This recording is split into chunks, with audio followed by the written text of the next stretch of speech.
একসময়ের বিশ্বসেরা allrounder bowling নিষেধাজ্ঞায় কোণঠাসা। জাতীয় দলে জায়গা হারিয়েছেন, বিদেশি লিগে শুধু ব্যাটার সাকিবের ডাক আসেনি, ক্যারিয়ারের পরন্ত বেলায় সাকিব যেন ঝরে পড়া নক্ষত্র।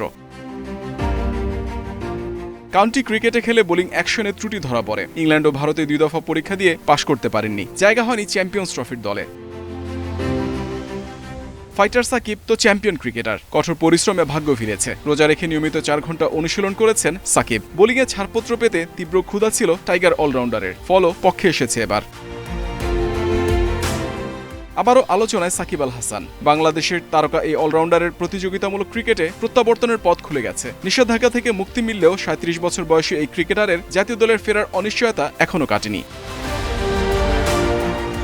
ভারত সিরিজের পর থেকেই আন্তর্জাতিক ক্রিকেটে অনুপস্থিত সাকিব। রাজনৈতিক সম্পৃক্ততায় দেশে আসার সুযোগ হয়নি। বেশ কয়েকবার ফেরার গুঞ্জন উঠলেও আদতে তা কথাবার্তাতেই আটকে থেকেছে। বিসিবির হাতেও সাকিবকে ফেরানোর চাবি নেই আপাতত।